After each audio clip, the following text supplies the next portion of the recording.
बंटवारे का फैसला और 14 व 15 अगस्त 1947 की पूरी रात की कहानी। कहते हैं कि देश आजाद हुआ था, लेकिन लोग अपनी जान बचाकर भाग रहे थे।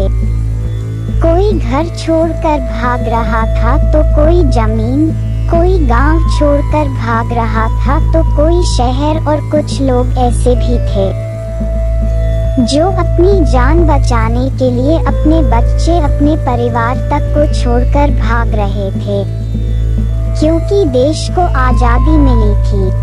एक ऐसी आजादी जिसने मानव इतिहास के सबसे बड़े विस्थापन को देखा, जब एक झटके में करोड़ों लोग इधर से उधर हो गए, जब एक डिसीजन ने करोड़ों लोगों को एक दूसरे के जान का दुश्मन बना दिया।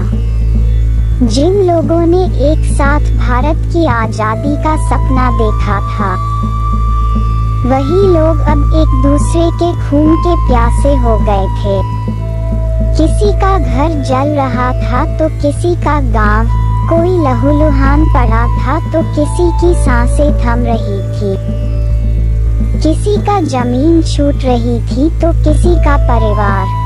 स्टेशन पर रुकने वाली रेलगाड़ी यात्रियों से भरी हुई थी, लेकिन किसी का सिर धड़ से गायब था तो किसी का टांग।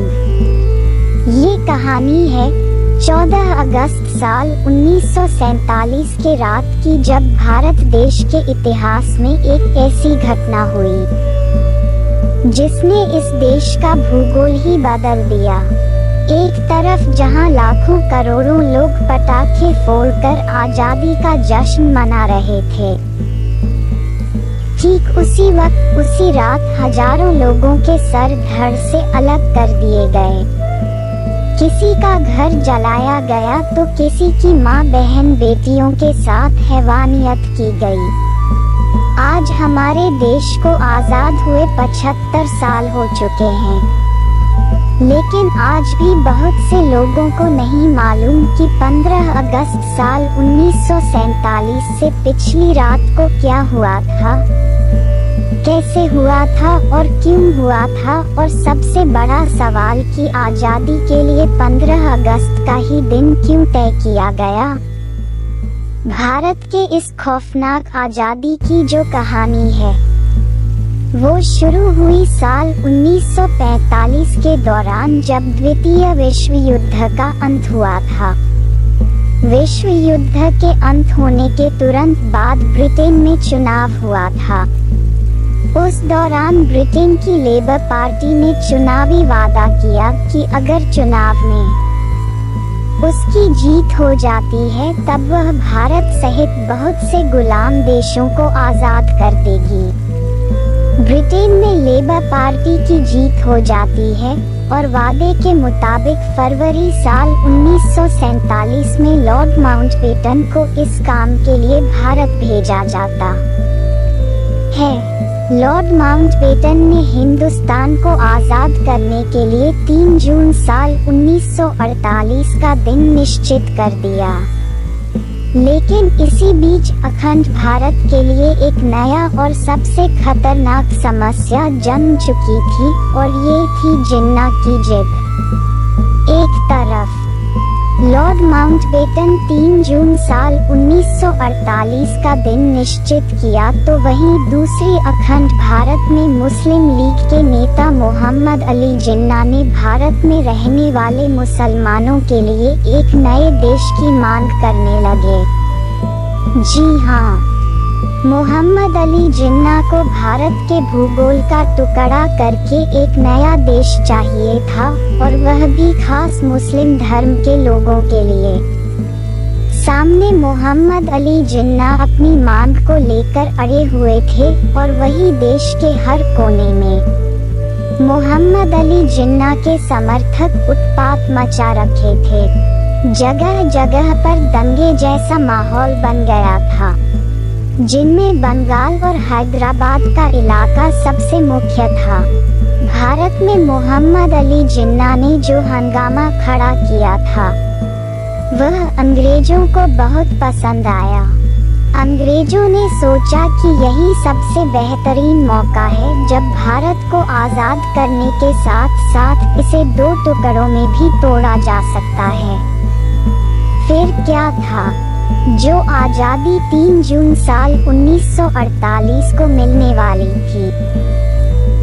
लॉर्ड माउंटबेटन ने उसके लिए 15 अगस्त साल 1947 का दिन तय कर दिया। आपकी जानकारी के लिए बता दें कि लॉर्ड माउंटबेटन ने 15 अगस्त का दिन ही इसलिए चुना क्योंकि अंग्रेजों के मुताबिक ये दिन बहुत शुभ था।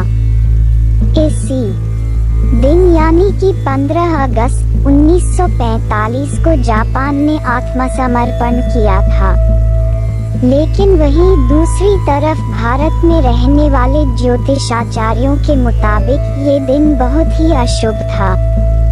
भारत में 15 अगस्त के दिन में बदलाव करने की मांग को लेकर जमकर हंगामा हुआ, लेकिन लॉर्ड माउंटबेटन किसी भी सूरत में इस दिन में बदलाव नहीं करना चाहते थे, जिसके बाद भारत में रहने वाले ज्योतिषाचार्यों ने बातचीत करके बीच का एक रास्ता निकाला। ज्योतिषियों के मुताबिक आज़ादी के ऐलान को लेकर 14 और 15 तारीख की आधी रात का समय निश्चित किया गया। ज्योतिषियों के मुताबिक 14 अगस्त की रात 11:51 से 12:39 के बीच का वक्त बहुत ही शुभ है, क्योंकि अंग्रेजी कैलेंडर के मुताबिक रात के 12 बजे के बाद अगला दिन लग जाता है, लेकिन हिंदी कैलेंडर के मुताबिक सूर्योदय के बाद ही दूसरा दिन शुरू होता है।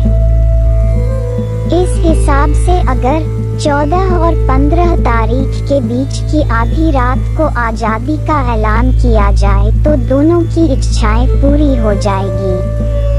एक तरफ भारत को जल्द से जल्द आज़ाद करना था, दूसरी तरफ मुस्लिम लीग के नेता मोहम्मद अली जिन्ना को मुस्लिमों के लिए एक अलग देश चाहिए था, और वहीं अंग्रेजों को जल्द से जल्द भारत को 2 टुकड़ों में बांटना था।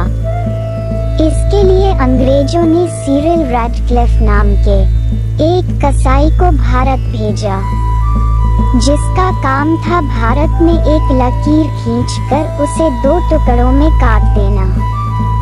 आपको जानकर हैरानी होगी कि जिस इंसान को अंग्रेजों ने इस काम के लिए चुना था वह कभी भारत आया ही नहीं था।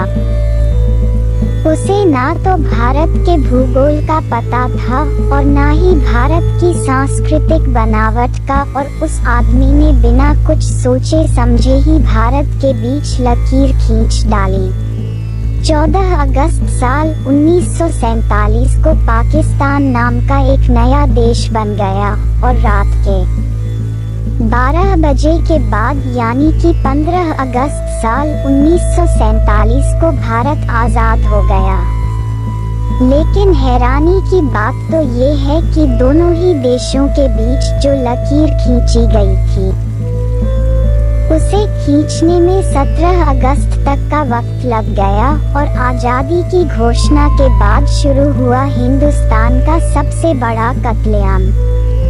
भारत की धरती पर लकीर खींचकर जैसे ही एक नया देश का ऐलान किया गया, लोग इधर से उधर भागने लगे। भारत में रहने वाले बहुत से मुसलमानों को पाकिस्तान भागने की जल्दी थी, तो वहीं दूसरी तरफ पाकिस्तान में रहने वाले हिंदुओं और सिखों को भगाने का सिलसिला शुरू हो गया। ये वही लोग थे जो एक साथ बैठकर भारत को आज़ाद करने का सपना देखते थे, लेकिन ऐसी आज़ादी मिली कि वही लोग अब एक दूसरे की जान के दुश्मन बन चुके थे। एक तरफ भारत आज़ाद हुआ था तो वहीं दूसरी तरफ मानव इतिहास का सबसे बड़ा विस्थापन हुआ। विस्थापन उस मंजर को कहते हैं जब इंसान एक जगह से हटकर दूसरी जगह बसने चले जाते हैं। हिंदुस्तान और पाकिस्तान के बंटवारे के वक्त सबसे बड़ी कीमत हिंदुस्तान की महिलाओं ने चुकाई। जब हिंदुस्तान और पाकिस्तान के बीच बंटवारे की लकीर खींची गई और उसके बाद देश भर में जो टकराव उत्पन्न हुआ, उस टकराव में लाखों महिलाओं के साथ बदसलूकी की गई। बदसलूकी की सीमा क्या होगी, इस बात का अंदाजा आप खुद ही लगा सकते हैं। पाकिस्तान में हिंदुओं और सिखों की बस्तियों पर मुसलमानों ने अपना कब्जा जमा लिया था। इतना ही नहीं, कब्जा जमाने के बाद मुसलमानों ने उन्हें वहां से भाग जाने की धमकियां दी थी। अगले दिन की सुबह जब पाकिस्तान से चलकर एक रेलगाड़ी अमृतसर के रेलवे स्टेशन पर रुकी, बताया जाता है कि उस ट्रेन में बैठे यात्रियों में से किसी का सिर धड़ से गायब था तो किसी की आंतें बाहर आ गई थी। पूरी ट्रेन लहूलुहान थी, यहाँ तक कि रेलवे ट्रैक पर भी सिर्फ खून नजर आ रहा था। उस दौरान पाकिस्तान से हिंदुस्तान की तरफ भागने वाले लोगों के मुताबिक जब वे लोग पाकिस्तान छोड़कर भाग रहे थे तो रास्ते में उन्होंने बहुत सारे बच्चों को देखा जिनके साथ कोई भी नहीं था। लोग अपनी जान बचाकर सिर्फ और सिर्फ भाग रहे थे। जो भी छूट रहा था वह सब कुछ छोड़कर भाग रहे थे, चाहे वो उनका खुद का बच्चा ही क्यों ना हो।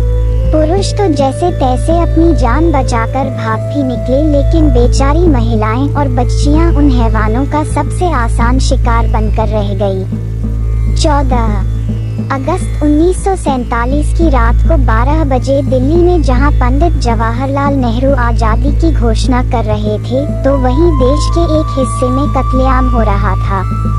भारत में जगह जगह पर पटाखे फोड़कर आजादी का जश्न मनाया जा रहा था। मंदिरों में पूजा पाठ किया जा रहा था। हर गली चौराहे पर अंग्रेजों के पुतले फूके जा रहे थे। ऐसा लग रहा था जैसे दशहरा और दीपावली एक साथ आ गई हो। लेकिन भारत की राजधानी दिल्ली में जब आजादी का जश्न मनाया जा रहा था, उस वक्त गांधी जी वहां से नदारद थे। देश में जब 15 अगस्त को पहला स्वतंत्रता दिवस मनाया जा रहा था, तब भी महात्मा गांधी वहां से सैकड़ों किलोमीटर दूर बंगाल में थे।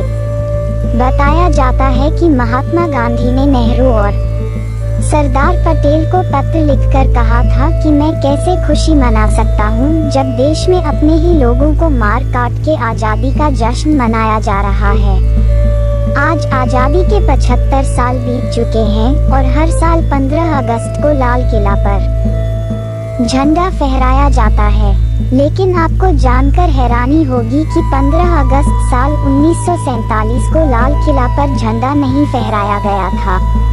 आजादी के आपाधापी में पूरा दिन निकल चुका था, जिसके बाद 16 अगस्त साल 1947 के दिन पंडित जवाहरलाल नेहरू ने लाल किला पर झंडा फहराया। हैरानी की बात तो ये है कि 15 अगस्त को आजादी की घोषणा की गई। 16 अगस्त को झंडा फहराया गया, लेकिन तब तक भी भारत और पाकिस्तान के बीच खींची जा रही लकीर पूरी नहीं हुई थी। ये लाइन 17 अगस्त साल 1947 को पूरी हुई कि कितना हिस्सा पाकिस्तान को मिलेगा और कितना हिस्सा हिंदुस्तान को। आज भारत पाकिस्तान के बीच खींची गई इस लकीर को रेडक्लिफ लाइन के नाम से जानी जाती है। कहने को तो भारत आजाद हुआ था, लेकिन यह आजादी अपने साथ बंटवारे के नाम की एक नासूर दर्द को लेकर आई थी। एक बंटवारा भारत के गौरवशाली इतिहास का, एक बंटवारा हड़प्पा और मोहनजोदड़ो की सभ्यता का, एक बंटवारा उस जन्नत जैसी कश्मीर का, उत्तर में खड़े महान हिमालय का, नदियों का, हवाओं का, एक बंटवारा दिलों का, समाज का, परिवार का। धन्यवाद। ऐसी रोचक कहानियाँ सुनने के लिए लाइक, कमेंट, शेयर, सब्सक्राइब करें और बेल आइकॉन को दबाना ना भूलें।